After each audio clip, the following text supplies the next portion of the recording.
Dear student, मैं दिनेश कुमार स्वागत करता हूं आपके यूट्यूब चैनल एक्सेल स्टडी 9101 पर। जैसे बच्चों, कल हमने क्लास 10th का चैप्टर नंबर 1 सीखा था प्रीवियस क्लास में और बहुत अच्छे तरीके से टॉपिक वाइज टॉपिक हमने अध्ययन किया था। आज क्लास 10th का सेकंड चैप्टर का बहुत ही इंटरेस्टिंग चैप्टर है आपका पॉलिनोमियल। इसके बारे में सीखेंगे। लेकिन बच्चों, आप कोई भी प्रॉब्लम होती है या कोई भी क्वेश्चन को आपको पूछना है तो कमेंट बॉक्स में आप अपना सुझाव जरूर दें। तो आइए बच्चों, सीखते हैं पॉलिनोमियल। सबसे पहले सीखेंगे इस चैप्टर के अंतर्गत हम एक बार देख लेते हैं चैप्टर का रिव्यू क्या है और क्या क्या हमें इस चैप्टर में सीखना है। तो सबसे पहले हम जो हमारा चैप्टर का नाम है वो क्या है? बहुपद। बहुपद को इंग्लिश में बोलते हैं पॉलिनोमियल। हम सीखेंगे बच्चों कि बहुपद क्या है, बहुपद के प्रकार को समझेंगे कि बहुपद के कितने प्रकार होते हैं। फिर थर्ड पॉइंट में हम ये सीखेंगे कि ग्राफी विधि से शून्य कैसे ज्ञात करते हैं। फिर चौथे पॉइंट में हम ये सीखेंगे कि द्विघात बहुपद का मान, रूप तथा द्विघात बहुपद के शून्य ज्ञात करना। चौथे पॉइंट में बच्चों हम ये सीखेंगे कि द्विघात बहुपद के शून्य में क्या संबंध है, ये भी सीखेंगे। और छठवें पॉइंट में हम सीखेंगे द्विघात बहुपद कैसे ज्ञात करते हैं जब हम शून्यकों का योगफल दिया हो और शून्यकों का गुणनफल दिया हो। फिर लास्ट पॉइंट में बच्चों हम सीखेंगे 7वें नंबर में आपका कुछ महत्वपूर्ण प्रश्न जो बोर्ड एग्जाम की दृष्टि से बहुत ही महत्वपूर्ण है। तो बच्चों, पहले नंबर से सीखते हैं। सबसे पहले हम यहाँ देखते हैं कि बहुपद क्या है। तो इंग्लिश में हमने आपको बता ही दिया है कि बहुपद को इंग्लिश में क्या बोलते हैं? पॉलिनोमियल। तो बहुपद को सीखेंगे तो बहुपद को इंग्लिश में अभी हमने बताया ही है कि इसको इंग्लिश में क्या बोलते हैं? पॉलिनोमियल। बहुपद को अगर क्रम से अगर देखेंगे तो बहु का मतलब होता है बहुत,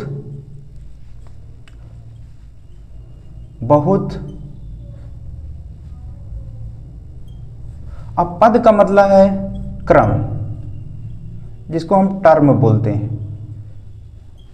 ठीक है, तो इसका मतलब ये हो गया। अगर हम इसको सारांश में देखेंगे तो ऐसा मतलब बहुपद जिसमें दो या दो से अधिक पद हों, उसे हम क्या कहते हैं? बहुपद कहते हैं।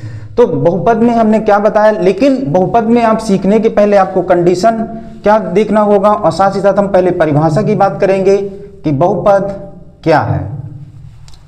तो बच्चों, हम सबसे पहले क्या कर देते हैं, सीखते हैं कि बहुपद क्या है, इसकी परिभाषा के बारे में चर्चा करते हैं।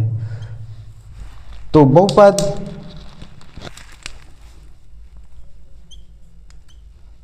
ऐसा बहुपद जिसमें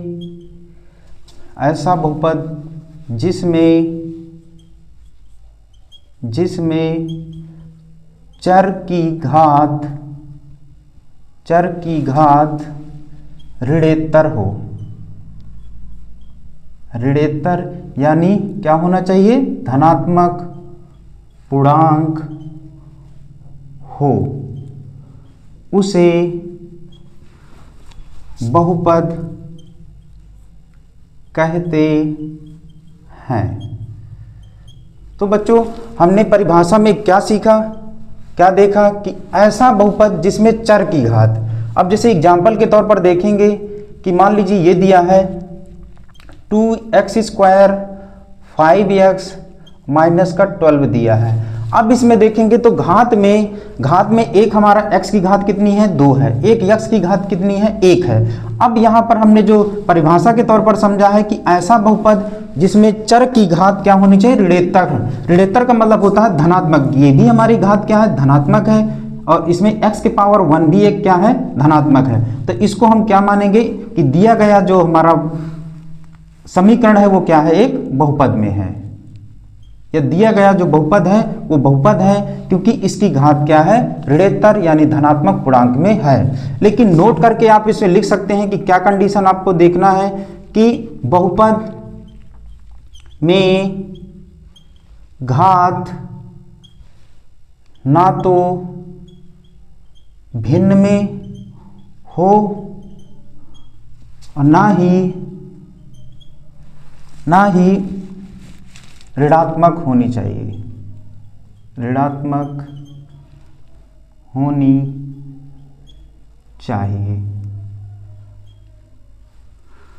तो बच्चों हमने क्या सीखा, हमने बताया कि बहुपद में चर की घात हमेशा आपको क्या देखना है, धनात्मक देखना है। ये भी देखना है कि बहुपद में जो घात भिन्न में ना हो और ना ही ऋणात्मक में होनी चाहिए, तो वो हमारा क्या कहलाएगा बहुपद में। और बोर्ड एग्जाम में एक क्वेश्चन आपका जरूर पूछा जाता है जिसमें से काफ़ी बच्चे गलत कर देते हैं। कभी कभी क्या कर देता है, जैसे मान लीजिए एग्जाम्पल के तौर पर ये देखेंगे, जैसे मान लीजिए सेकंड एग्जाम्पल है, फर्स्ट एग्जाम्पल है, सेकंड एग्जाम्पल में जैसे मान लीजिए दिया है 1/x² प्लस x प्लस 1।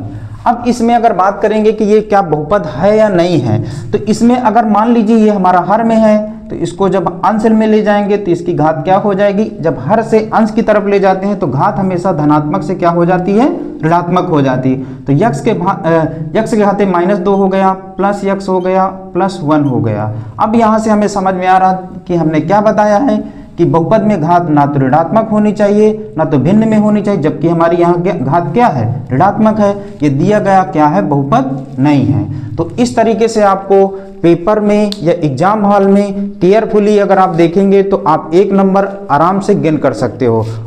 लेकिन निर्देश आपको यहाँ ये देखना है कि किसी भी बहुपद में हमारी घात जो होगी ना तो भिन्न में होना चाहिए ना तो ऋणात्मक में होना चाहिए। तो बहुपद के बारे में बच्चों आपको आई होप समझ में आया होगा। तो हम आगे चलते हैं। अब आगे जो हमारा टॉपिक है बहुपद के प्रकार।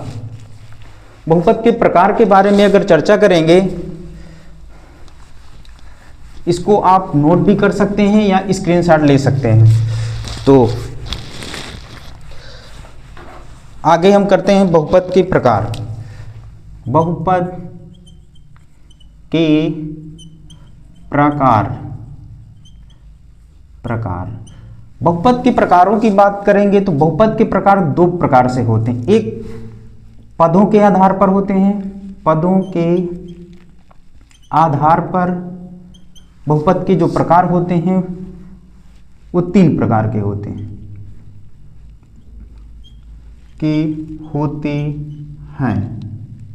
पहला नंबर आपका एक पदी बहुपद, जिसको इंग्लिश में मोनोमियल। दूसरा आपका है द्विपदी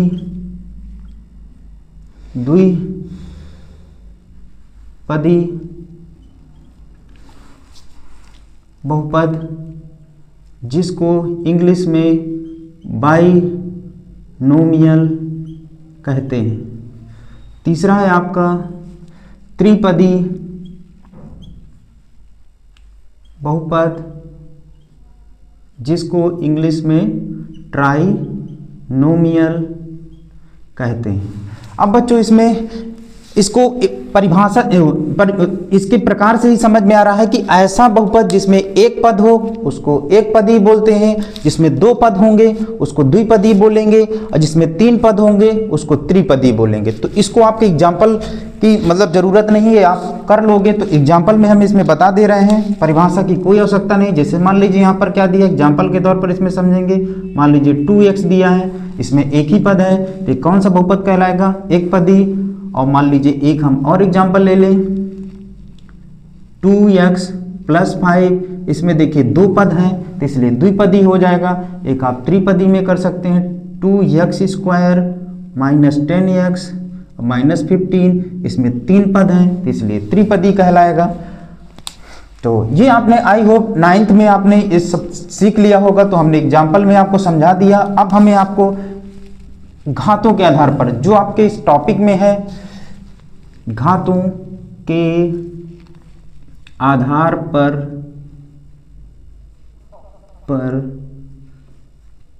बहुपद के प्रकार।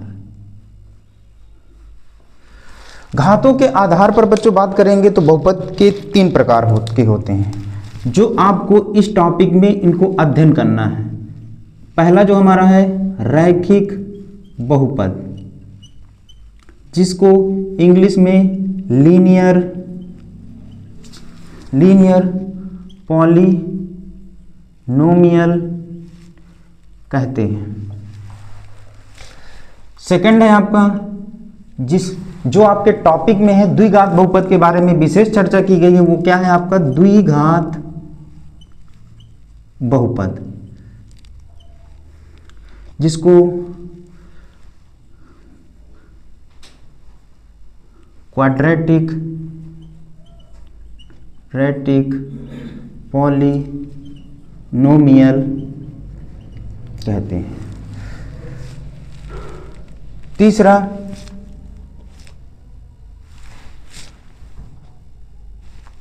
तीसरा आपका त्रिघात बहुपद, जिसको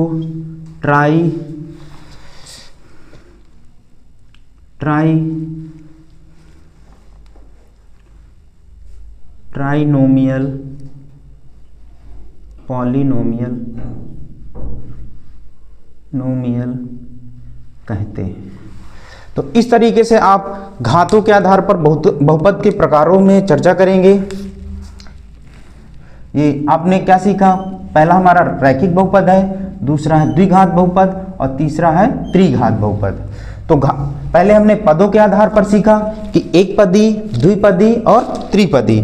फिर हमने घातों के आधार पर सीखा। घातों के आधार पर भी बहुपद कितने प्रकार के होते हैं? 3 प्रकार के होते हैं। एक रैखिक बहुपद, दूसरा द्विघात बहुपद, तीसरा त्रिघात बहुपद। इसको इंग्लिश में लीनियर, इसको क्वाड्रेटिक पॉलिनोमियल और इसको ट्राइनोमियल पॉलिनोमियल बोलते हैं। तो इस तरीके से आप इसको नोट कर सकते हैं या स्क्रीनशॉट लेते हैं। तो आइए हम इनके बारे में चर्चा करते हैं कि रैखिक बहुपद, द्विघात बहुपद और त्रिघात बहुपद किसे कहते हैं।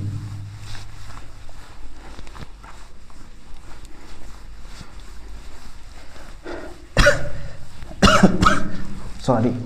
तो देखिए हम क्या करते हैं, पहला जानते हैं कि रैखिक बहुपद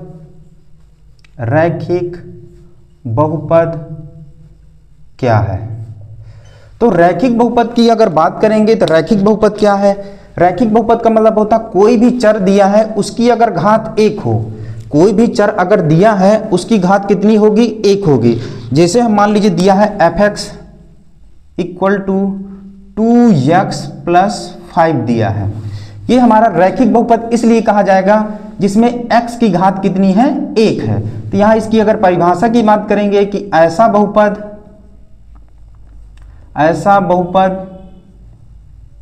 जिसमें चर की घात 1 हो तो उसे रैखिक बहुपद कहते हैं। एग्जाम्पल में हमने आपको पहले ही बता दिया है कि जैसे कोई भी फलन दिया है, इसमें चर की घात कितनी है? 1 है, इसलिए कौन सा बहुपद कहलाएगा? रैखिक बहुपद कहलाएगा। कोई भी आप एग्जाम्पल ले सकते हैं, जैसे fx बराबर दिया है 2y + 10 दिया है। इसमें देखिए चर क्या है? y है। इसमें चर क्या था? x था। तो यहां पर भी घात कितनी है? 1 है। तो ये भी रैखिक बहुपद है, ये भी क्या होगा? रैखिक बहुपद कहलाएगा। अब आगे हम चर्चा करते हैं, हमारा सेकंड नंबर पर है द्विघात बहुपद। तो सेकंड नंबर पर है आपका जो द्विघात बहुपद।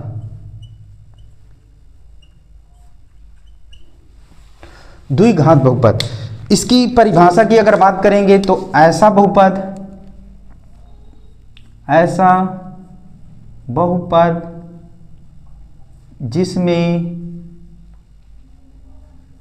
चर की घात 2 हो उसे द्विघात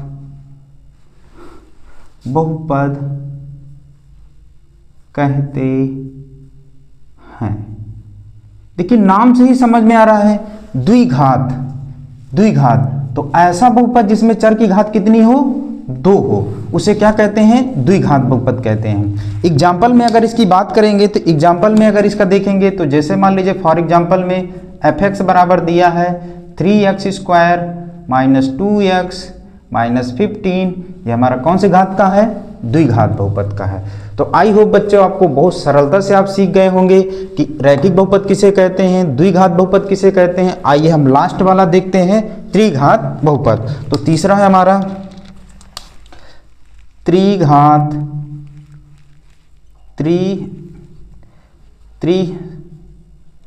त्रिघात बहुपद,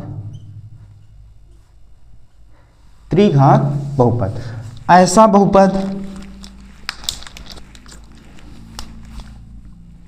ऐसा बहुपद जिसमें जिसमें चर की घात 3 हो तो उसे त्रिघात बहुपद कहते हैं। फॉर एग्जाम्पल, जैसे आपका यहाँ लिख सकते हैं 3x³ माइनस 2x² 5x और 1 दिया है। इसमें देखेंगे तो x की अधिकतम घात कितनी है? 3 है। हमें यहाँ पर क्या बताया गया कि ऐसा बहुपद जिसमें चर की घात कितनी हो? 3 हो। तो यहाँ चर की घात कितनी है? 3 है। तो ये कौन सा बहुपद कहलाएगा? त्रिघात बहुपद कहलाएगा। तो बच्चों आई होप ये समझ में आया होगा।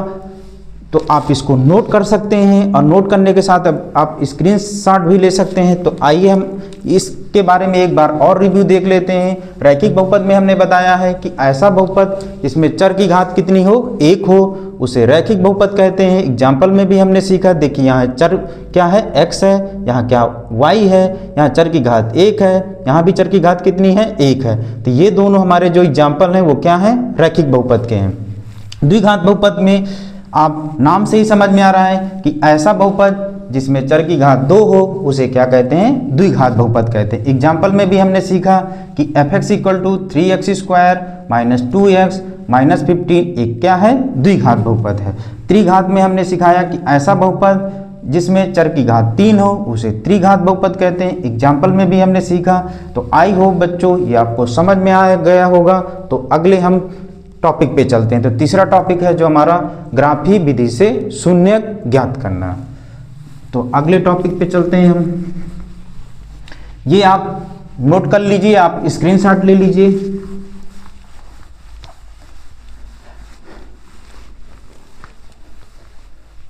अगला है जो हमारा टॉपिक है 3rd नंबर, वो क्या है?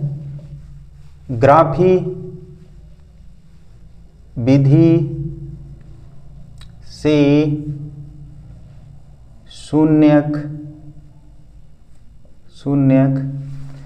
या इंग्लिश में इसको बोलते हैं जीरोज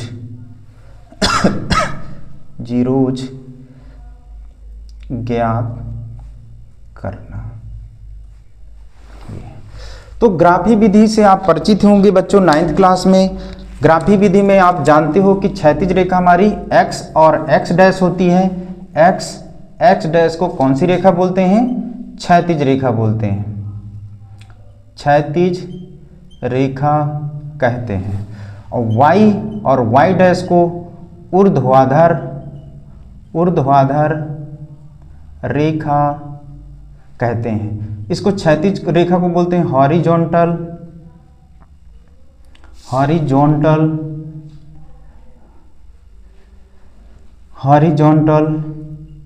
लाइन। इसको क्या बोलते हैं? Vertical line. तो सॉरी, देखिए x एंड x डैश है और ये आप जो ऊर्ध्वाधर हमने सीधी जो खड़ी रहती है उसको हम क्या कहते हैं? ऊर्ध्वाधर रेखा कहते हैं। ये y है, ये y डैश है। और जहाँ पर दोनों रेखाएं मिल जाती हैं उसको क्या कहते हैं? मूल बिंदु कहते हैं। ये हमारा क्या है? ओरिजिन है, ओरिजिन, जिसको क्या बोलते हैं? मूल बिंदु। जहाँ दोनों रेखाएं मिल जाती हैं उसको क्या कहते हैं? ओरिजिन। इसके निर्देशांक की बात करेंगे वो क्या हो जाएगा? 0 0 हो जाएगा। यहाँ पर हमें ग्राफी विधि शून्यक ज्ञात करना है। इसमें फलन जो दिया रहता है y बराबर जो दिया रहता है fx, इसका मतलब है कि हमें x अक्ष का देखना है। आप जब 11th क्लास में जाएंगे तो आप वक्र समझेंगे कि वक्र क्या है, या आप वहाँ पढ़ेंगे कि 3 चीज़ों के बारे में आप पढ़ेंगे।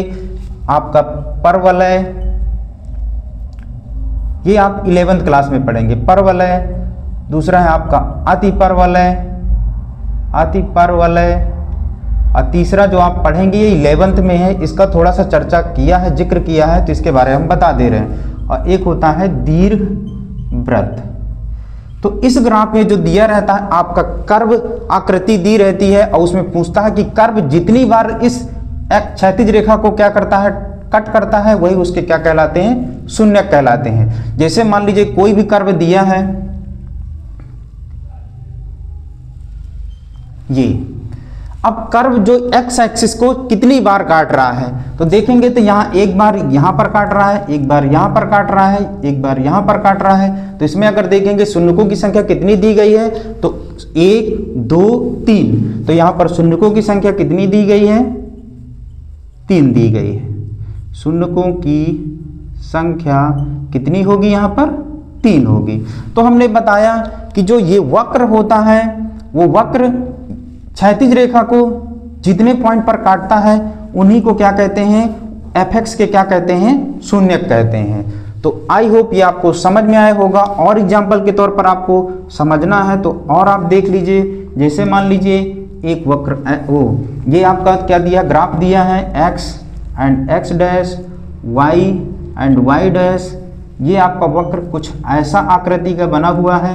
अब आप यहाँ पर पूछेगा कि इसमें शून्यकों की संख्या कितनी है, तो देखिए एक एक्स अक्ष पर यहाँ पर काट रहा है, एक यहाँ पर काट रहा है, एक यहाँ पर काट रहा है, एक यहाँ पर काट रहा है। तो कितनी जगह काट रहा है, 1 2 3 4।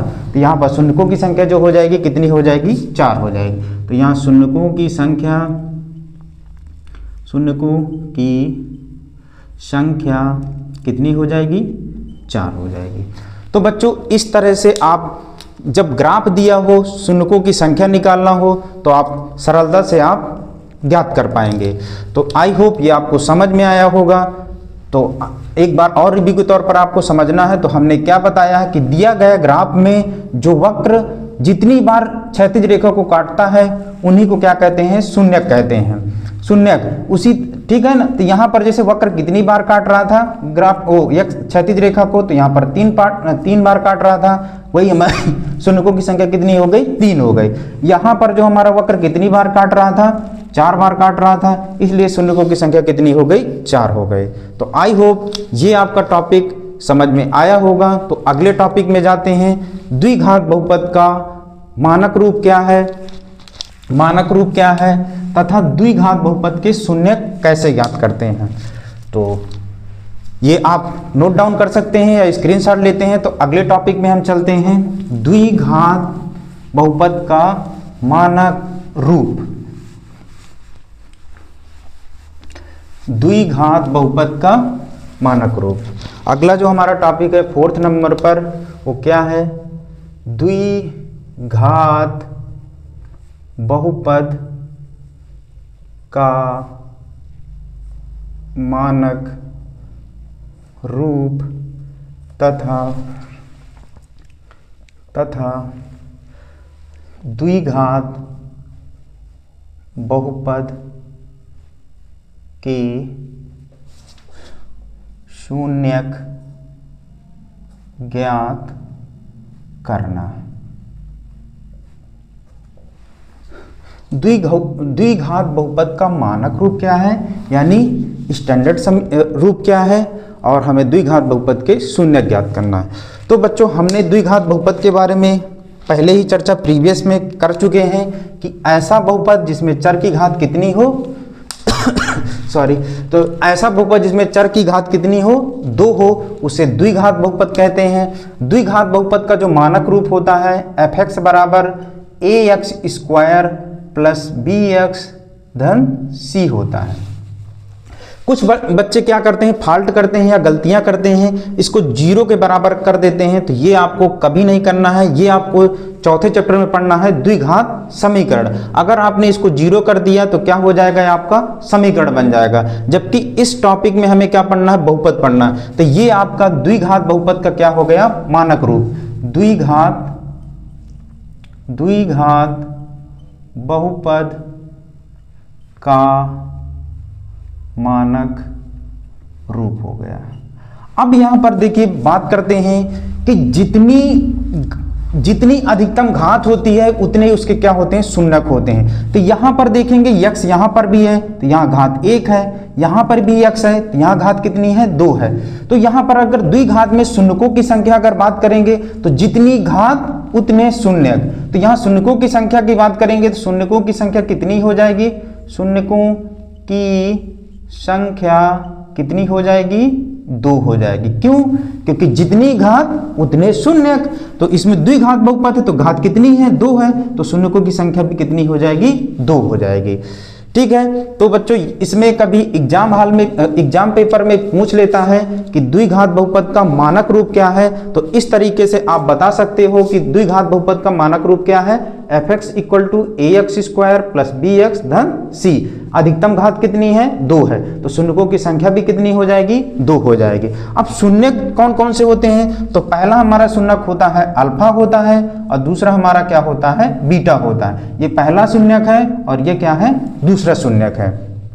इस तरीके से हम आइए एग्जाम्पल के तौर पर आगे समझेंगे कि द्विघात बहुपद के शून्यक कैसे ज्ञात करते हैं। तो जैसे एग्जाम्पल में हम एक लेते हैं, एग्जाम्पल में x² + 7x + 10 दिया है। ये क्या दिया है, बहुपद दिया है। इसके कौन सा बहुपद दिया है, द्विघात बहुपद दिया है। इसके हमें क्या करना है, शून्यक ज्ञात करना सॉरी शून्यक ज्ञात करना है। ठीक, तो क्या करेंगे, सबसे पहले हम इसको गुणनखंड विधि से इसको हल करेंगे। गुणनखंड विधि से आप परिचित ही होंगे, नहीं परिचित होंगे तो आइए हम सरलता से सीखते हैं। तो सबसे पहले गुणनखंड विधि में क्या नियम होता है कि अचर पद x² के गुणांक का आपस में गुणा कर लेते हैं। तो अचर पद क्या है, यहाँ पर 10 है, x² का गुणांक कितना है, 1 है, गुणा कराएंगे तो कितना हो जाएगा, 10 हो जाएगा। अब हम देखते हैं कि हमें ऐसी दो संख्याओं को सिलेक्ट करना है, चयन करना है कि गुणा करने पर तो 10 आए लेकिन जोड़ घटा दें तो बीच वाली वैल्यू आ जाए, यानी मध्य पद आ जाए। तो हम देखते हैं कि 2 गुणे 5 करेंगे या 5 गुणे 2 करेंगे तो क्या होगा, 5 दूनी 10 भी होगा, 2 पंचे भी 10 होगा सॉरी, और 5 दूनी क्या होगा, 10 होगा। तो आप इसको यहाँ पर क्या करना है, मध्य पद में सेट कर देना है। तो ये हो जाएगा हमारा x², यहाँ पर जो हो जाएगा 2x हो जाएगा, यहाँ कितना हो जाएगा 5x हो जाएगा, और ये क्या हो जाएगा 10 हो जाएगा। आप इसको भी चाहें तो आप इसको भी सेट करते हैं। तो हमें यहाँ पर 2 तरीके मिल गए कि गुणा करने पर कितना आ रहा है, 10 आ रहा है, और जोड़ने पर 5 2 कितना आ रहा है, 7 आ रहा है। तो इसको हम सेट कर देंगे। फिर बच्चों हम क्या करते हैं, यहाँ के 2 2 के जोड़े बनाते हैं। अब देखते हैं इस जोड़े से अधिकतम क्या मिल रहा है। तो इसमें से x कॉमन है तो x देखिए बाहर आ गया, 2x में 1 बाहर कर लिए तो x बचेगा, यहाँ 2 बचेगा, यहाँ 5 कॉमन लेंगे तो x बचेगा, और 2 5 दूनी कितना हो जाएगा, 10 हो जाएगा। अगर आपके गुणनखंड सही है तो आपके जो ये फैक्टर्स हैं वो आपके मिल रहे होंगे। तो देखिए यहाँ x+2 यहाँ पर भी है, x+2 यहाँ पर भी है, तो इसको एक ही बार लिखना है तो x+2 हो जाएगा, और यहाँ पर क्या हो जाएगा, x+5 हो जाएगा। अब शून्यक ज्ञात करने के लिए हमें इसको 0 के बराबर ज्ञात करना होगा, क्योंकि शून्यक को ही क्या कहते हैं, जीरोज कहते हैं। तो 0 के बराबर करना होगा, तो x+2 बराबर 0 होगा, तो x बराबर क्या हो जाएगा, -2 हो जाएगा। और अगली बार हम क्या करते हैं, x+2 बराबर क्या हो जाएगा 0, तो x बराबर क्या हो जाएगा, -5 हो जाएगा। इस तरीके से दिए गए हम द्विघात बहुपद के शून्यक आसानी तरीके से सॉल्व कर सकते हैं। तो पहले बहुपद को हमने बताया है कि शून्यक कितने होते हैं। अगर द्विघात बहुपद दिया है तो 2 शून्यक होंगे, क्योंकि द्विघात बहुपद में अधिकतम कितनी घात होती है, 2 घात होती है, और जितनी घात उतने शून्यक। पहले हमने शून्यक को क्या बताया है कि अल्फा होता है, दूसरा शून्यक क्या होता है, बीटा होता है। जो हमारे मूल होते हैं वो अल्फा और बीटा होते हैं। तो ये हमारा क्या हो जाएगा, अल्फा हो जाएगा, और ये क्या हो जाएगा, बीटा हो जाएगा। आइए और अगर हम एग्जाम्पल की बात करेंगे तो आप और एग्जाम्पल भी आप देख सकते हैं। जैसे आपका दिया है एक और एग्जाम्पल में आपको इसको देखेंगे, इसको आप नोट डाउन कर लीजिए या आप स्क्रीनशॉट ले सकते हैं। तो एक एग्जाम्पल की और हम बात करते हैं। तो सेकंड आपका जो एग्जाम्पल है, इसी में ये पहला आपका एग्जाम्पल था। सेकंड एग्जाम्पल में अगर बात करते हैं तो क्वेश्चन है आपका 3x² + 5x और -2। अब देखिए हमें क्या करना, शून्यक में हमें बताया है कि अचर पद और यक्ष स्क्वायर का गुणांक का आपस में गुणा करते हैं। तो अचर पद हमारा क्या है, 2 है, यक्ष स्क्वायर का गुणांक कितना है, 3 है, गुणा करेंगे तो कितना आ जाएगा, 6 आ जाएगा। तो अब हमें ऐसे दो संख्याओं का चयन करना है कि गुणा करने पर तो 6 आए, लेकिन जोड़ और घटा दें तो कितना आ जाए, 5 आ जाए, ये भी ध्यान देखना है। और यहाँ पर अगर गुणा करेंगे तो अचर पद हमारा क्या है, माइनस का 2 है। तो यहाँ क्या करते हैं, 3x स्क्वायर, यहाँ क्या करते हैं माइनस का प्लस का 2x, और ये हो जाएगा आपका प्लस का 3x और प्लस का क्या हो जाएगा, 2 हो जाएगा। इसमें अगर बात करेंगे तो यहाँ आपका प्लस में है तो यहाँ पर क्या हो जाएगा आपका, ये भी आपका प्लस में हो जाएगा। 2 की ग्रुपिंग करेंगे तो ग्रुपिंग यानी कि 2 के समूह बनाएंगे तो देखते हैं अधिकतम क्या कॉमन है। तो अधिकतम क्या कॉमन है, यहाँ पर देखिए x कॉमन है और कुछ कॉमन ही नहीं संख्या में, तो x कॉमन है। तो यहाँ पर क्या होगा कि 3x भाग तो जाएगा नहीं, 2x में एक x बाहर आ जाएगा तो एक ही x बचेगा। यहाँ अधिकतम क्या कॉमन है, x कॉमन है, तो क्या बचा रहेगा, 2 बचा रहेगा। अब बात आती है यहाँ पर, तो इसके आगे अगले वाले जो हमारा समूह में आगे यहाँ पर कुछ कॉमन नहीं है, ना तो चर पद कॉमन है ना अचर पद कॉमन है। तो जहाँ कुछ कॉमन नहीं होता है वहाँ पर कितना होता है, 1 होता है, क्योंकि 1 का किसी भी संख्या के साथ गुणा या भाग कराने पर संख्या में कोई परिवर्तन नहीं होता है। तो 1 में अगर भाग देंगे तो ये आ जाएगा 3x हो जाएगा, ये क्या हो जाएगा, 2 हो जाएगा। देखिए हमने आपको बताया कि गुणनखंड के दौरान अगर फैक्टर आपके सही होंगे गुणनखंड तो आपके ये मैच कर रहे होंगे। तो देखिए 3x प्लस 2 और 3x प्लस 2 दोनों क्या हैं, मैच कर रहे हैं। तो यहाँ पर क्या करेंगे, 3x प्लस 2 इक्वल टू 0, क्योंकि 0 के बराबर निकालना पड़ेगा, क्योंकि हम यहाँ क्या निकाल रहे हैं, जीरोज निकाल रहे हैं। तो 3x अचर पद को एक साइड रखेंगे, चर पद को एक साइड करेंगे। तो चर हमारा 3x है, अचर हमारा प्लस 2 है, तो उधर ले जाएंगे तो -2 हो जाएगा। तो x बराबर निकाल लेंगे, गुणे वाली संख्या भाग में जाएगी तो -2/3 हो जाएगा। अगला हमारा क्या शून्य दिया था, x प्लस 1 था, तो क्या हो जाएगा, x प्लस 1 इक्वल टू 0, तो x इक्वल टू क्या हो जाएगा, -1 हो जाएगा। अब देखिए हमने आपको बताया है कि जितनी घात उतने शून्यक। एक पहला शून्यक हमारा क्या होता है, अल्फा होता है, दूसरा शून्यक हमारा क्या होता है, बीटा होगा। तो ऐसे आप द्विघात बहुपद के आसानी से शून्यक ज्ञात कर सकते हैं, किस विधि से, गुणनखंड विधि से। तो आई होप ये आपको समझ में आया होगा कि द्विघात बहुपद का मानक रूप क्या है, शून्यक कैसे ज्ञात करते हैं और शून्यक कितने होते हैं। शून्यक तो हमने आपको बताया है कि द्विघात बहुपद है तो उसमें चर की घात कितनी होती है, 2 होती है, तो शून्यक भी कितने आएंगे, 2 आएंगे। ठीक है, आइए तो ये आप नोट डाउन कर सकते हैं, आप स्क्रीनशॉट ले सकते हैं। आइए हम एक एग्जांपल और लेते हैं।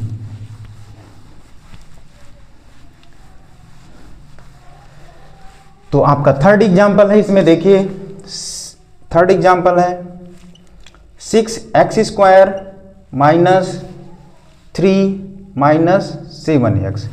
कुछ बच्चे क्या करते हैं एग्जाम हॉल में, अब देखिए यहाँ पर अगर आपको समझ में आ रहा हो तो ये हमारा जो द्विघात समीकरण है ये संतुलित नहीं है। तो सबसे पहले क्या करते हैं, इसको संतुलित कर लेते हैं। तो यहाँ लिखते हैं, मान लीजिए इसको समीकरण नंबर 1 मान लिया, तो समीकरण 1 को संतुलित करने पर, संतुलित करेंगे तो सबसे पहले हमारा ये कितना हो जाएगा, 6x स्क्वायर। अब फिर देखिए चर की घात कहाँ पर है, लास्ट में रख दिया, तो इसको मिड में ले आएंगे, मध्य पद में, -7x हो जाएगा और -3 हो जाएगा।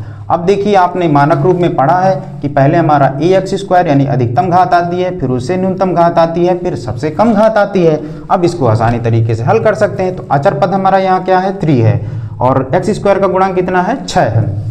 अब हमने जो बताया था अचर पद और यक्ष स्क्वायर के गुणांक का आपस में गुणा करते हैं, तो 6, तो 36 कितना हो जाएगा, 18। अब ऐसे दो संख्याओं का चयन करना है कि गुणा करने पर कितना है, 18 है, और जोड़ या घटा दें तो कितना आ जाए, 7 आए। तो आपको एक संख्या आपको मिल रही होगी 9 दूनी 18। ठीक है, दो संख्याओं में आप देखेंगे या 2 नाम 18 भी आप कर सकते हैं। तो इसमें भी गुणा करने पर क्या हो जाएगा, 18 आएगा। और 9 में आप जोड़ेंगे तो कितना आ जाएगा, वो घटाएंगे तो आपका कितना आ जाएगा, 7 आ जाएगा। लेकिन ध्यान देना हमें यहाँ पर कि माइनस की संख्या यहाँ मिल रही है तो बड़ी वाली संख्या को क्या रखना है, माइनस रखना। तो आइए इसको यहाँ पर रखते हैं, तो क्या हो जाएगा, माइनस का 9x हो जाएगा, प्लस का 2 हो जाएगा, माइनस का 3 हो जाएगा। यहाँ 2x कर लीजिएगा। अब दो दो के समूह बनाते हैं और देखते हैं अधिकतम क्या कॉमन है। तो यहाँ से देखेंगे तो 3 का भाग इसमें भी चला जाएगा, इसमें भी भाग चला जाएगा, x यहाँ भी मिल रहा है, यहाँ भी मिल रहा है, तो यहाँ 3x कॉमन ले लेना है। यहाँ 3x कॉमन करोगे तो क्या हो जाएगा, 3 दूनी 6, 2x हो जाएगा, 3 त्रिकाई 9 हो जाएगा, x तो आपने बाहर ही कर लिया है। फिर यहाँ पर देखिए कुछ कॉमन नहीं होता। हमने पिछले अब इस क्वेश्चन में क्या बताया था कि जहाँ कोई कॉमन ना हो वहाँ कितना होता है, एक कॉमन होता है। यहाँ वही हो जाएगा, एक का गुणा कराने पर संख्या में कोई परिवर्तन नहीं होगा, तो 2x माइनस 3x हो जाएगा। अब देखिए कि ये हमारे फैक्टर मिल रहे हैं तो इनको एक बार ही लिखना है, 2x माइनस 3 और ये हो जाएगा 3x प्लस 1। अब हमें इसके शून्य ज्ञात करना है तो क्या करना पड़ेगा, 0 के बराबर करना पड़ेगा। तो क्या हो जाएगा, 2x माइनस 3 बराबर 0, तो 2x बराबर निकालेंगे तो क्या हो जाएगा, प्लस 3, तो x बराबर निकालेंगे तो 3 क्या हो जाएगा, 2 हो जाएगा। तो पहला शून्यक हमारा ये आ गया। अब दूसरे शून्यक को भी 0 के बराबर करेंगे तो 3x प्लस 1 बराबर 0, तो 3x बराबर क्या हो जाएगा, -1, तो x बराबर क्या हो जाएगा, माइनस का 1/3। देखिए यहाँ पर भी हमें 2 ही शून्यक प्राप्त होंगे। क्यों, क्योंकि हमारा कौन सा बहुपद था, द्विघात बहुपद था, तो शून्यक भी हमारे कितने आएंगे, 2 ही आएंगे। पहला बहुपद को हमने क्या बताया, अल्फा बोलते हैं, दूसरे बहुपद को क्या बोलते हैं, बीटा बोलते हैं। तो बच्चों हमने द्विघात बहुपद से संबंधित उसके मानक रूप और द्विघात बहुपद के शून्यक ज्ञात करना हमने कई एग्जाम्पल के तरीके से सीखा। तो आई होप ये आपको समझ में आया होगा। तो आइए हम अगले टॉपिक पे चलते हैं, द्विघात बहुपद के शून्यकों में संबंध के बारे में चर्चा करेंगे। तो बच्चे आप इसको क्या कर सकते हैं, स्क्रीनशॉट ले सकते हैं या आप नोट डाउन कर सकते हैं। आइए हम अगले टॉपिक पे चलते हैं। 5वां जो आपका टॉपिक है वो क्या है, द्विघात बहुपद के शून्यकों में संबंध। तो आइए हम अगले टॉपिक को आसानी तरीके से सीखेंगे। तो 5वां जो आपको टॉपिक है वो क्या है, द्विघात बहुपद के द्विघात बहुपद के शून्यकों। अब शून्य कौन कौन से होते हैं द्विघात बहुपद में, एक अल्फा होता है, दूसरा क्या होता है, बीटा होता है। क्योंकि द्विघात बहुपद में कितनी घात है, 2 घात है, तो शून्यक भी कितने आएंगे, 2 ही आएंगे। तो द्विघात बहुपद के शून्यकों में संबंध। अब शून्यकों में संबंध के लिए इसमें 2 फार्मूले आपके होते हैं। एक होता है शून्यकों का योगफल और दूसरा होता है शून्यकों का गुणनफल। इससे रिलेटेड किसी भी बोर्ड एग्जाम में हो, एक क्वेश्चन आपका बहुत ही मतलब अच्छे तरीके से पूछा जाता है, और अगर हम इसको आसानी तरीके से सीख जाएंगे तो हमारे आराम से नंबर जो है इसमें प्राप्त हो जाएंगे, कोई भी दिक्कत नहीं होगी। तो आप इसको आसानी तरीके से सीखेंगे। द्विघात बहुपद के शून्यकों जब क्या दिया हो, शून्य कितने होंगे, अल्फा और बीटा। तो पहला हमारा जो है फार्मूला है वो क्या है, शून्यकों का योगफल। अब शून्य कौन कौन से हैं हमारे, पहला अल्फा, दूसरा है बीटा। तो शून्यकों का योगफल जो होता है वो क्या होता है, -b/a होता है। तो इसका फार्मूला क्या हो जाएगा, जब हम शून्यकों का योगफल निकालेंगे तो क्या सूत्र होगा आपका, किस, अल्फा प्लस बीटा बराबर -b/a। ठीक है। अब ये द्विघात बहुपद में b/a कहां से आया, तो हमने द्विघात बहुपद का मानक रूप पढ़ा है, ax² plus bx plus c। इनके शून्य कौन कौन से हमने पढ़े हैं, अल्फा बीटा। ठीक, तो हमने क्या देखा कि शून्यकों का योगफल क्या होता है, अल्फा प्लस बीटा बराबर -b/a। ऐसे ही अगला हमारा फार्मूला है शून्यकों का गुणनफल। शून्यकों का गुणनफल क्या होता है, अल्फा इंटू बीटा बराबर होता है c/a। अब मान लीजिए हमें इसको ज्ञात करना है, तो किसी भी एक, जैसे हम एग्जाम्पल के तौर पर इसको समझेंगे कि कैसे ज्ञात करते हैं। तो एग्जाम्पल, फॉर एग्जाम्पल में हमने एक उदाहरण ले लिया है, जैसे दिया है कि ax² प्लस 7x प्लस 10। अब इसको हम समीकरण नंबर 1 मान लेते हैं। क्या करते हैं, द्विघात समीकरण का मानक रूप हमारा क्या है, ax² प्लस bx धन c से तुलना करा देते हैं, जिससे हमें क्या हो जाएगी, a b c की वैल्यू मिल जाएगी। तो समीकरण 1 की तुलना द्विघात समीकरण के मानक रूप से करने पर। तो अगर इसकी तुलना कराएंगे तो हमारा मानक रूप क्या है, मानक समीकरण, मानक रूप क्या होता है आपका, ax² प्लस bx धन c से करने पर। तो क्या हो जाएगा आपका, x² के आगे क्या है हमारा गुणांक 1 है, तो a की वैल्यू कितनी हो जाएगी, 1 हो जाएगी। b की वैल्यू कितनी हो जाएगी, अब मध्य पद वाला देखेंगे तो x कैंसिल आउट हो जाएगा, तो b का मान कितना आ जाएगा, इसके आगे कौन सा गुणांक है, 7 है, तो b की वैल्यू कितनी हो जाएगी, 7 हो जाएगी। और c की वैल्यू कितनी हो जाएगी, 10, क्योंकि अचर पद है, ये भी अचर पद है। अब हम क्या करते हैं, इस समीकरण के शून्यकों का योगफल और शून्यकों का गुणनफल ज्ञात करते हैं। तो हमारा फार्मूला क्या होता है, शून्यकों का योगफल क्या होता है, अल्फा प्लस बीटा बराबर जो होता है माइनस बी अपान ए। तो देखिए अल्फा का एक माइनस बी का मान क्या है हमारा 7 है, तो चिन्ह आगे क्या है माइनस का है, ए का मान क्या है 1 है, तो ये आ गया। तो शून्यकों का योगफल यानी अल्फा प्लस बीटा बराबर हमारा क्या आ गया, माइनस का 7/1 आ गया। अब शून्यकों का गुणनफल करेंगे तो शून्यकों का गुणनफल अल्फा इंटू बीटा बराबर क्या होता है, c/a। c की वैल्यू यहाँ पर क्या है 10 है, a की वैल्यू कितनी है 1 है, किसी संख्या में 1 का भाग देंगे तो क्या हो जाएगा 10 आ जाएगा। इस तरीके से शून्यकों का योगफल शून्यकों का गुणनफल हमने ज्ञात कर लिया। तो अगर बच्चों कोई भी द्विघात समीकरण दिया है, आप उसको द्विघात समीकरण के मानक रूप से तुलना कराकर ABC के मान निकालकर फार्मूले में आप इसको पुटअप कर दोगे तो आसानी तरीके से शून्यकों का योगफल शून्यकों का गुणनफल प्राप्त हो जाएगा। तो इस तरीके से हमने द्विघात बहुपद के शून्यकों में संबंध को जाना। आइए द्विघात बहुपद ज्ञात करना। अभी तक हमने क्या किया, द्विघात बहुपद दिया रहता था तो शून्य ज्ञात करते थे या उनके शून्यकों में संबंध ज्ञात करते थे कि अल्फा और बीटा दिया हो तो शून्यकों का योगफल और शून्यकों का गुणनफल ज्ञात करते थे। अब हमें अगला जो हमारा टॉपिक है सिक्स टॉपिक है हमारा द्विघात बहुपद ज्ञात करना जब शून्यकों का योगफल दिया हो और शून्यकों का गुणनफल दिया हो। तो आइए अगले टॉपिक पर चर्चा करते हैं, क्या है द्विघात बहुपद ज्ञात करना जब शून्यकों का योगफल और क्या दिया हो, गुणनफल दिया हो। तो इसको आप आसानी तरीके से सीख गए होंगे। आप इसको नोट डाउन कर लीजिए, स्क्रीनशॉट लेना चाहें तो आप स्क्रीनशॉट भी ले सकते हैं।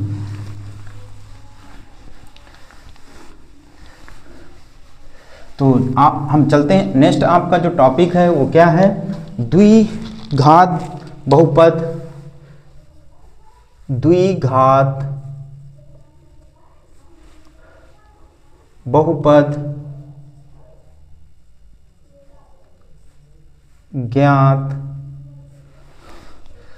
करना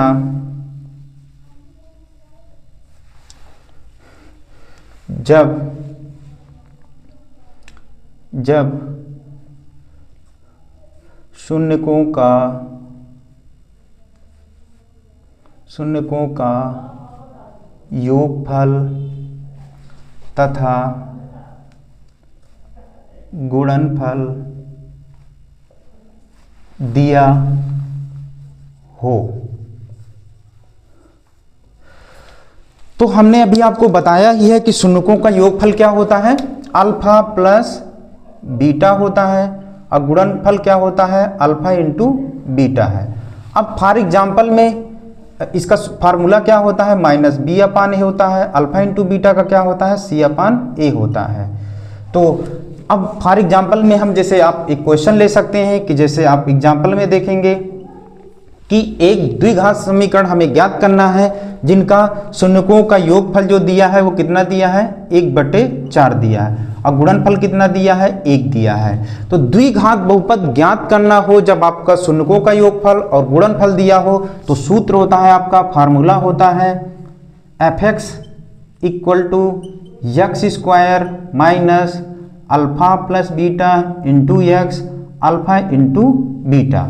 अब इस फार्मूले में हम पुटअप कर देंगे तो हमारा अल्फा यहाँ दिया क्या गया है, अल्फा प्लस बीटा बराबर 1/4 अल्फा इंटू बीटा बराबर -1 दिया है। इस फार्मूले में हम पुटअप कर देंगे, हमारा द्विघात समीकरण प्राप्त हो जाएगा। तो x square minus alpha plus beta कितना दिया है, 1/4 दिया है, अल्फा इंटू बीटा क्या दिया है, -1 दिया है। तो आप इसको क्या करेंगे, थोड़ा सरल करेंगे तो एक्स स्क्वायर इसका इंटू करा देंगे तो 1/4 इंटू एक्स और प्लस माइनस हो जाएगा। और इसको सरल करना चाहें तो आप इसमें एलसीएम ले सकते हैं, इसके अपान में कुछ नहीं, इसके अपान में कुछ नहीं है, तो आप इन सब का एलसीएम कितना आ जाएगा, 4 आ जाएगा। 1 का 4 में भाग दोगे तो कितना आ जाएगा, 4x² हो जाएगा, इसमें x हो जाएगा, इसमें 1 का 4 में भाग दोगे 4 होगा तो ये 4 आ जाएगा। इस तरीके से आपका जो फलन का द्विघात बहुपद जो आ जाएगा, इसको आप चाहो तो 1/4 को बाहर कर लो, ये हो जाएगा 4x² माइनस x और -4 हो जाएगा। इस तरीके से जब आपका द्विघात बहुपद ज्ञात करना हो, द्विघात बहुपद में क्या क्या दिया हो, शून्यकों का योगफल दिया हो, शून्यकों का गुणनफल दिया हो, तो आप इस फार्मूले से आप सरलता से द्विघात समीकरण ज्ञात कर सकते हैं। तो आई होप बच्चों ये आपको समझ में आया होगा। ये आपको क्या क्या दिया रहेगा, शून्यकों का योगफल दिया होगा, गुणनफल दिया होगा, तो फार्मूले में आप रख दोगे तो आपको बहुत सरलता से द्विघात बहुपद या द्विघात बहुपद का मान पता चल जाएगा। ठीक है, आइए एक एग्जाम्पल और लेते हैं। अगला आपका जो एग्जाम्पल है दिया गया है कि शून्यकों का योगफल आपका √2 दिया है और गुणनफल जो दिया है आपका 1/3 दिया है। तो आप इसको आसान बनाने के लिए क्या कर सकते हैं, अल्फा प्लस बीटा बराबर क्या दिया है, √2 दिया है, अल्फा इंटू बीटा बराबर क्या दिया, 1/3 दिया है। अब आपको द्विघात समीकरण का क्या करना है, सूत्र का अप्लाई कर देना है। तो द्विघात समीकरण का सूत्र हमारा क्या होता है, f(x) बराबर x² minus alpha plus beta into x alpha into beta. तो हमारा अल्फा प्लस बीटा दिया ही है, अल्फा इंटू बीटा भी दिया है। द्विघात समीकरण के सूत्र में इसको अप्लाई कर देना। तो f(x) बराबर जो हो जाएगा x² अल्फा प्लस बीटा आपका क्या दिया है, √2 दिया है into x, alpha into beta कितना दिया, 1/3। तो ये हो जाएगा x² माइनस √2x प्लस 1/3 हो जाएगा। इस तरीके से बच्चों सूत्र के द्वारा आपका शून्यकों का गुणनफल योगफल दिया हो तो आप सरलता से इसको मान को ज्ञात कर सकते हो, यानी द्विघात बहुपद को ज्ञात कर सकते हो। ठीक, तो आई होप बच्चों हमने 2 एग्जाम्पल से 2 सवालों को सरलता से सीखा, ये आपको समझ में आया होगा। आप इसको नोट डाउन कर लीजिए, अगर आपको स्क्रीनशॉट लेना है तो आप स्क्रीनशॉट लीजिए। आप उसके बाद हमारा अगला जो टॉपिक है, इनके सत्यता की जांच करना। जब शून्यक द्विघात बहुपद दिया हो, उनके शून्यकों और गुणनफल में, तो अगला टॉपिक आप यहाँ नोट डाउन कर लीजिएगा, शून्यकों की सत्यता की जांच करना। ये आप नोट वो कर लीजिएगा। अगला टॉपिक आप जोड़ लीजिएगा। अगला 6 हमने टॉपिक कर लिया। तो आइए बच्चों अगले टॉपिक में जाते हैं जो आपका वेरी इंपॉर्टेंट है परीक्षा की दृष्टि से। जो हमारा लास्ट टॉपिक है वो क्या है, शून्यक की सत्यता की जांच करना। तो आइए हम अगले और लास्ट टॉपिक में चलते हैं।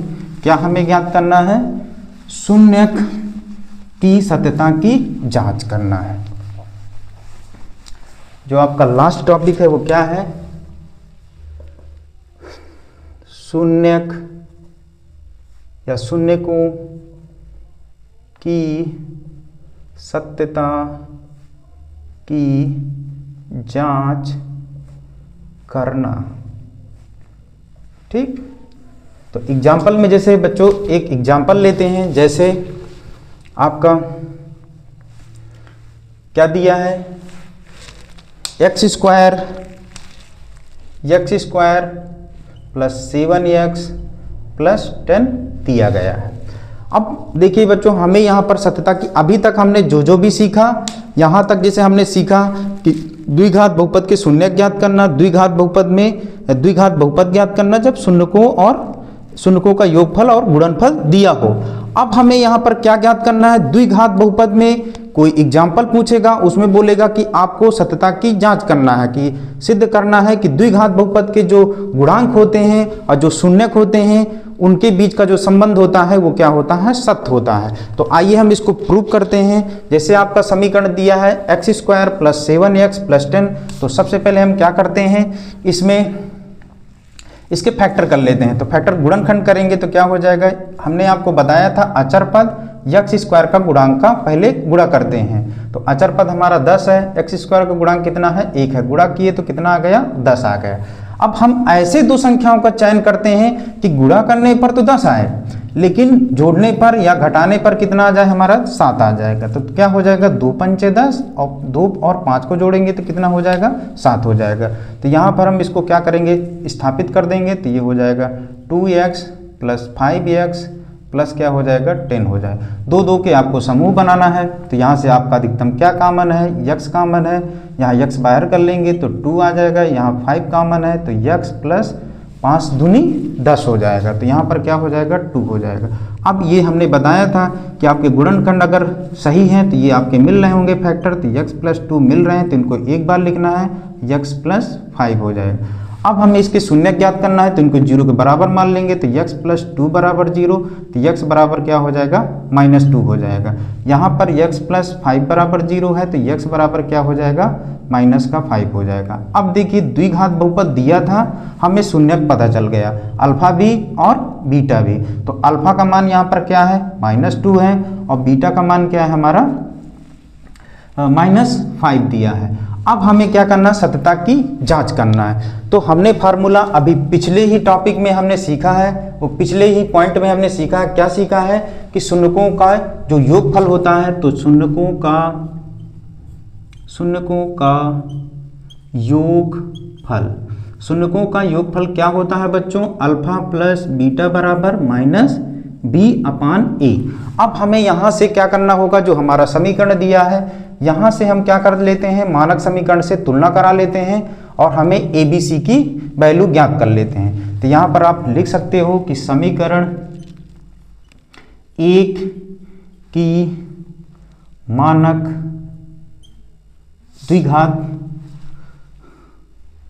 द्विघात बहुपद के मानक रूप से तुलना करने पर, तो तुलना करेंगे तो बच्चों हमें a की वैल्यू क्या प्राप्त होगी, 1 प्राप्त होगी, b की वैल्यू क्या प्राप्त होगी, हमें 7 प्राप्त होगी, और c की वैल्यू क्या प्राप्त होगी, हमें 10 प्राप्त होगी। अब हम क्या करते हैं, इसे में फार्मूले में अप्लाई कर देते हैं। तो हमने देखो अल्फा का मान तो हमें पता ही है, क्या दिया है, -2 दिया है, बीटा का मान क्या दिया है हमारा, -5 दिया है। अब हमें b की वैल्यू देखिए पता करना होगा, तो b की वैल्यू हमारी क्या है, यहाँ पर दी है 7 दिया है, तो माइनस चिन्ह पहले से, तो -7 हो जाएगा।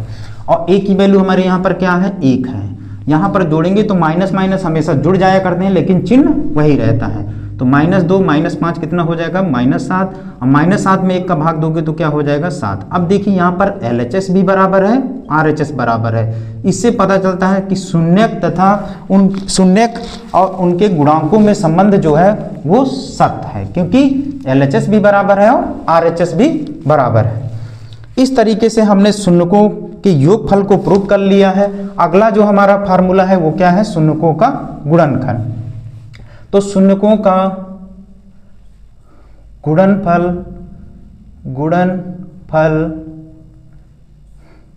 बराबर क्या होता है, अल्फा इंटू बीटा बराबर क्या होता है, C/A होता है। अब देखिए हमें अल्फा का मान पता ही है, अल्फा का मान क्या है, -2 दिया है, बीटा का मान क्या दिया है, -5 दिया है। यहाँ सी का मान क्या दिया है आपका 10 दिया है और ए का मान कितना दिया है 1 दिया है। अगर गुणा कराएंगे तो 2 पंचे कितना हो जाएगा 10 हो जाएगा। माइनस का गुणा जब माइनस से कराते हैं तो क्या हो जाता है प्लस हो जाता है। तो शून्यकों का गुणनफल करने पर भी हमारा LHS और RHS का जो मान है वो दोनों बराबर है। तो इस तरीके से हमें समीकरण 1 और 2 से पता चलता है, समीकरण 1 व समीकरण 2 से पता चलता है कि शून्यकों या दिए गए शून्यक तथा गुणांकों में संबंध क्या है सत्य है। ठीक है बच्चों, तो ये आई होप आपको समझ में आया होगा। कोई भी द्विघात समीकरण दिया है तो आप उसको गुणनखंड करके अल्फा बीटा का मान निकाल सकते हैं। फिर आपको हमने सूत्र में बताया है कि शून्यकों का योगफल और शून्यकों को गुणनफल में शून्यक हमारे क्या होते हैं अल्फा और बीटा, और गुणांक क्या होते हैं बी अपान ए होता है। तो यहाँ पर मान रख करके इसको प्रूव कर सकते हैं। गुणनफल में भी आपको शून्यक और गुणांक में मान रख करके आपको ये भी प्रूव कर सकते हैं। अगर दोनों बराबर हैं तो हमारा क्या है शून्यक तथा गुणांकों के बीच संबंध जो है वो सत्य है। तो प्यारे बच्चों, आई होप हम आशा करते हैं कि आपको ये सेशन ज़रूर अच्छा लगा होगा। अगर आपको सेशन अच्छा लगा हो तो प्लीज़ लाइक सब्सक्राइब और अपने दोस्तों के साथ क्लास को ज़रूर शेयर करें और अपना फीडबैक कमेंट बॉक्स में अवश्य दें, जिससे आपका प्यार बना रहे। थैंक यू बच्चों।